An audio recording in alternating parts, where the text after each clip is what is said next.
E a gente volta agora com a nossa convidada, a nossa colunista e neuropsicóloga Débora Moss.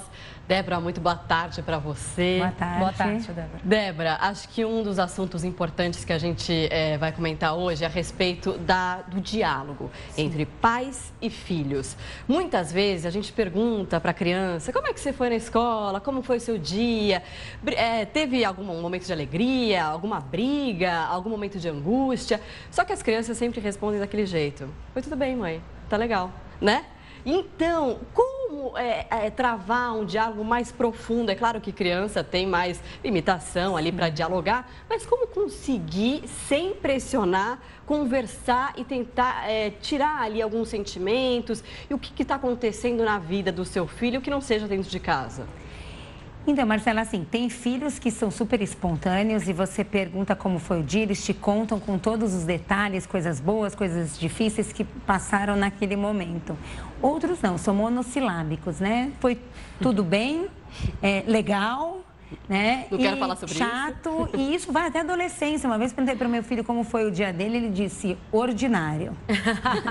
Pelo menos ele foi original ele na foi resposta. Bem, eu até levei um susto. Falei, ixi, esse cresceu, né? Já não é mais legal.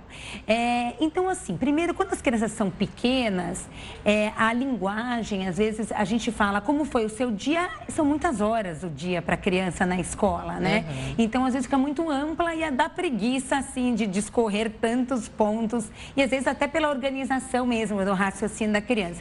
Então, nessa hora, vale mais a pena dizer o que foi mais legal no seu dia da escola. Ou, né, e depois dizer, e teve alguma coisa chata que você não gostou? Então, façam recortes nessa conversa, porque isso organiza uma criança, né, na pré-escola, né, uma criança, vamos dizer, até uns 6, 7 anos, isso já dá uma organizada.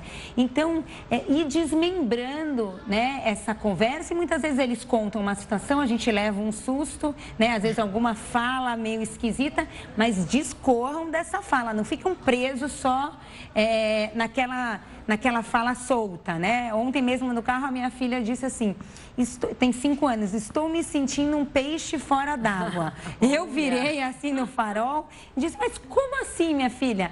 Ela falou, não, é que eu me molhei aqui, então eu estou molhada fora do lugar de estar molhada. Eu falei, não, ufa, ainda bem. Ainda bem. Isso é muito do que houve também muito em casa, do que na escola, de adultos, né? Eles acabam por isso que não é para se assustar com frases meio que prontas, chocantes, enlatadas, tá? Porque é importante saber de onde que veio isso.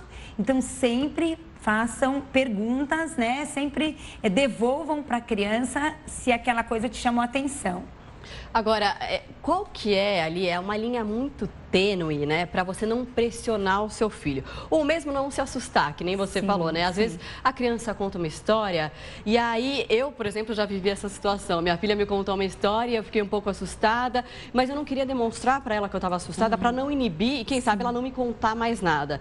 Então, assim, como que você deve agir, de que forma você deve agir para estimular que ela continue contando aquilo, mesmo você estando ali impactado emocionalmente? Sim. Então, talvez naquele momento deixar em stand-by essa conversa e depois em casa eu sempre oriento que nós adultos somos os modelos, né, das crianças, né? Então, que sejamos bons modelos. Então, se você quer retomar, de repente na hora do jantar, né, se tem o pai na mesa também, conversem sobre como foi o dia de cada um. Né? Então, retoma, por exemplo, a hora que o pai chega em casa. Então, sentem na mesa.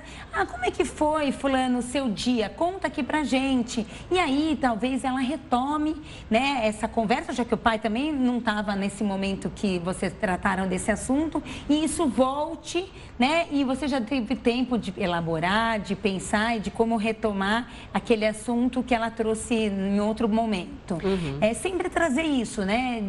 Num momento de família, trazer esses temas. Eu acho que isso é uma dica. Eu não tenho filhos ainda, né? Não, mas assim, já tenho algumas dúvidas, né? Quem sabe claro, um dia. sempre. Mas aí eu queria te perguntar, às vezes, você falou, né? Aí não é para se assustar. Mas e quando se trata de uma coisa realmente séria? Como é que a gente consegue, né, mães, como é que vocês conseguem separar isso, identificar que, na verdade, existe um problema maior naquela fala? Sim, se é algo que assuste, coloque claramente, olha, fiquei preocupado com o que você me disse. Né? Por que não falar também do sentimento da mãe e do pai? Isso me preocupou. Então, se for alguma coisa da escola, então, olha, eu vou marcar uma reunião com a sua professora ou vou falar com a diretora, né? Acho isso não pode acontecer, né? Uma criança não pode ficar triste ou preocupada. Enfim, é preciso que as coisas circulem, né? Então, se realmente te preocupou, que isso seja dito e que isso seja acolhido. E aí você aciona todos os recursos que você tem para tentar resolver essa situação. Essa situação da escola é uma boa situação porque realmente, às vezes a criança traz ali algum problema recorrente e muitas vezes você não sabe se é um drama da criança, porque a criança às vezes até inventa algumas coisas, não por mal, né? Mas até inventa alguma coisa, ou se aquilo de fato está acontecendo e a gente não sabe também qual a gravidade disso. Exato. E então, para não ser também um pai e uma mãe super protetora, qual o momento que a gente deve agir e falar com a direção, marcar uma reunião para tentar entender se há um problema de fato? Então, é uma boa pergunta, Marcela, porque assim, quando tem sofrimento, é preciso agir. Então, se a criança vem, né, mostrando que está triste, que está sofrendo, que é algo que realmente está incomodando, porque assim, tem vezes que tem situação que você fala assim, olha, realmente é muito sério isso, minha filha. Então, amanhã eu vou conversar com a professora. Não precisa, amanhã eu resolvo sozinha. Né? Aí a gente já começa a perceber que a coisa não é bem assim, né? Então também essa troca, né, dá para já de cara saber se é sério ou não. Mas você vai saber quando ela tá triste, quando tá sofrendo, quando é algo que realmente está incomodando e que isso está se repetindo de uma forma constante. Aí é a hora de agir mesmo. Obrigada pela sua participação. Eu que agradeço. A gente se encontra na próxima semana, então. Até a próxima. Bom. Obrigada, Débora. Até lá. Obrigada.